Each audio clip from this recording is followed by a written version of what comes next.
많은 사람들이 하이브리드는 끝났다고 얘기했습니다. 그저 전기차로 넘어가는 일종의 과도기적인 기술이라고 얘기했죠. 마치 하루아침에 전기차 세상이 열릴 줄 알았는데 현실은 그렇지 않았습니다. 그리고 전기차가 만들어지는 동안에도 하이브리드는 계속해서 발전해 나왔습니다. 누군가는 하이브리드에 대한 힘을 믿고 있었던 거죠. 오늘은 그 믿음에서 탄생한 자동차를 여러분들에게 소개해 드리려고 합니다. 저는 김상영이고요. 여러분은 지금 모터그래프를 시청하고 계십니다.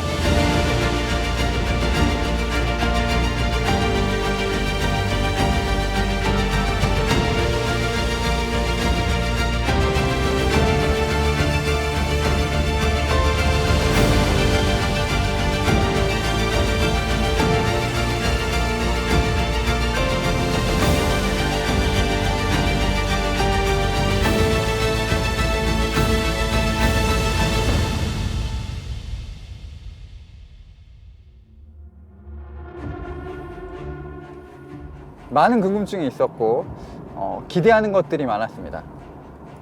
그럼에도 캠리는 언제나 캠리일 것 같다는 생각도 분명히 지배적이었어요. 자녀들을 학교로 등교시켜줄 때 가장 어울리는 자동차가 캠리라고 생각했습니다. 그런데 막상 5분도 달리지 않았는데 그동안 내가 경험했었던, 내가 알고 있었던 캠리와는 너무 다른 모습이었습니다. 주차장을 천천히 빠져나올 때 스티어링 휠을 돌리는 감각부터 이 시트의 착차감, 그리고 시트의 높이, 그리고 스티어링 휠의 각도, 이런 것들이 전부 스포티한 느낌이 많이 들었습니다. 캠리는 누구나 모을 수 있는 자동차입니다. 그래서 대중적으로 개발을 하게 되고 평균의 폭을 굉장히 넓게 두고 개발을 하게 되는데 9세대 캠리는 마치 렉서스를 개발하듯이 타겟층을 명확하게 선정해 놓고 만들어 놓은 자동차 같아요. 아니면 이제는 많은 사람들이 조금 더 운전의 재미를 추구하고 운전 스킬이 늘었다고 토요타가 판단을 했을지도 모릅니다. 주행 성능과 관련된 모든 면에서 눈부신 발전이 느껴집니다. 정지 상태에서 시속 100km까지 도달하는 시간은 약 7.3초 수준이에요. 이전 세대 모델이 한 8초 정도 나왔으니까 굉장히 빨라졌습니다. 초반 가속이 빨라졌다는 것은 많은 것을 의미합니다. 하이브리드 시스템이 완벽하게 달라졌다고도 볼 수가 있어요. 성능과 효율 두 가지를 만족시킬 수 있는 하이브리드에서 잠시 효율을 접어든다면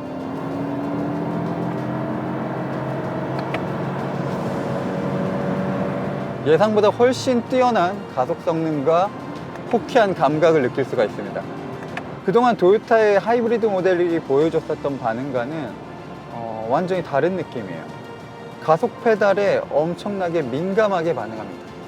언제든지 튀어나갈 수 있다는 이 엄청난 자신감을 계속해서 보여줍니다. 온순한 하이브리드가 아닌 거예요.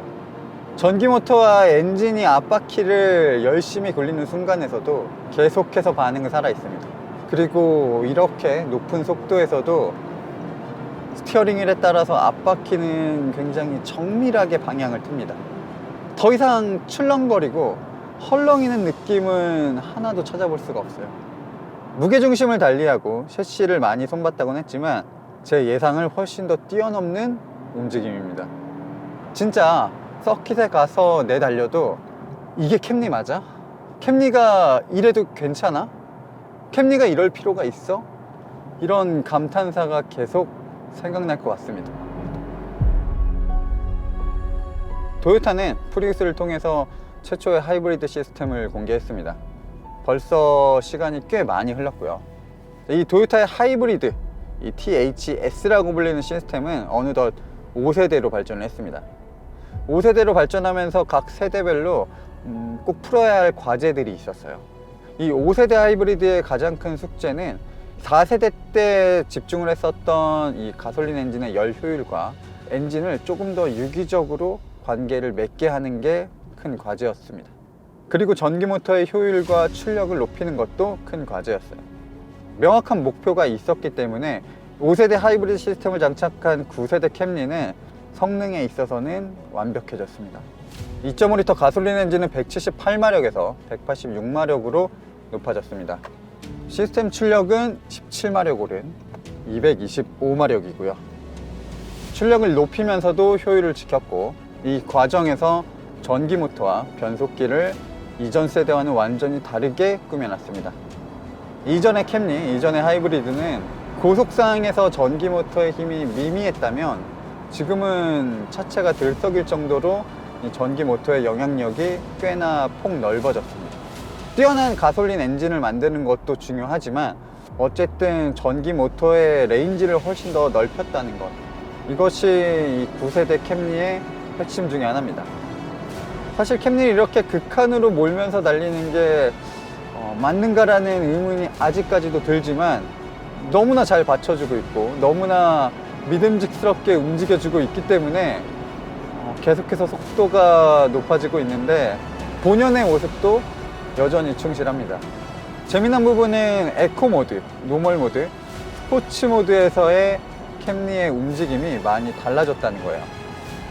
엔진의 반응보다 전기 모터의 성격이 급격하게 달라지기 때문에 이 보조를 받을 수 있는 부분, 그리고 효율을 챙길 수 있는 부분, 이 각각의 상황에 따라서 전기 모터가 동작하는 것들이 굉장히 흥미롭게 느껴집니다. 그리고 그것만으로도 완전히 다른 자동차가 될 수 있다는 것을 캠리로 보여주고 있는 거예요. 도요타의 디자인은 갈수록 날카로워지고 있어요. 그래도 명확하게 방향성을 가지고 있습니다. 현대차는 요즘 신차가 나올 때마다 방향성이 달라지고 있고 아예 방향성이라는 게 존재하지 않는 것 같지만, 도요타는 명확하게 자신들이 보여주고자 하는 것들을 자동차에 담아내고 있습니다. 신형 프리우스나 신형 캠리, 사실 공통적인 것들은 순환 이미지, 그리고 하이브리드라는 친환경, 이런 것에 얽매여 있지 않고 무언가 자신들이 추구하는 것들, 그리고 우리가 보여주고 싶고 우리가 가지고 싶은 것들을 조금 더 디자인을 통해서 발산한 게 아닐까라는 생각이 듭니다. 사실 자동차라는 게 한 가지 이미지로 국한되면 너무나 재미없어지거든요. 그런 것들을 조금 탈피하고자 조금 더 스포티한 디자인, 조금 더 남성적이고 미래적인 디자인을 담아내지 않았나라는 생각이 들어요. 외관 디자인이 자신들의 의지와 방향성을 보여줬다면 실내 디자인은 최신 유행과 편의성이 얽혀 있습니다. 아마 가장 고민이 많았을 것 같아요. 이제 시원시원한 거대한 디스플레이를 사용한다는 것, 그리고 그 디스플레이의 반응성도 나름 뛰어나다는 것, 이런 것들은 트렌디를 쫓은 흔적이고요. 수많은 물리 버튼이 아직까지 남아있다는 것은 사용 편의성을 조금 더 생각한 결과물이라고 볼 수 있습니다. 그럼에도 어쨌든 모든 것들은 한눈에 들어오고 한 손으로 조작할 수 있기 때문에 기본적인 철칙, 기본적인 원칙에서는 크게 벗어나질 않았어요. 모든 것들이 그렇지만 모두를 만족시킬 수는 없습니다.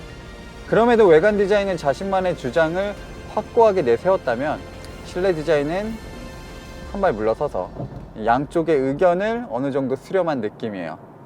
사실 조금 더 자신감 있게 외관 디자인처럼 자신들이 추구하는 바, 자신들이 원하는 바를 꾸준하게 밀고 나갔어도 괜찮았을 것 같은데 살짝은 양보를 한 느낌입니다.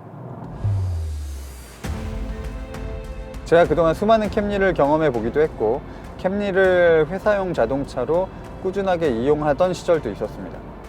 근데 그동안의 캠리에서 느끼지 못했던 좀 독특한 느낌이 있습니다. 도로를 달릴 때 바닥에 굉장히 밀착된 느낌을 줍니다.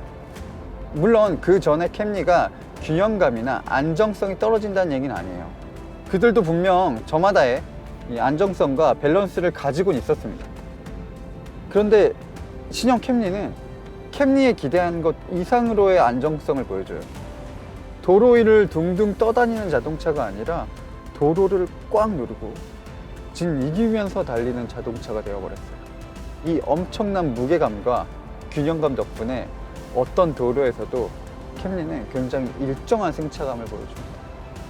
고작 캠리 주제, 뒷좌석에 전동식 등받이 조절 시스템을 왜 넣었을까 생각을 많이 했었는데 막상 시승을 해보니까 충분히 그런 용도로 사용할 수도 있을 것 같다는 생각이 듭니다. 그 정도로 캠리는 지금 자신의 한계를 넘어서는 모습들을 계속 보여주고 있어요. 신형 캠리의 가격이 많이 오른 것 같다고요. 5천만 원이 넘어갔다고요. 아마 경험을 해보시면 그 가격이 결코 비싸게 느껴지지는 않을 것 같습니다.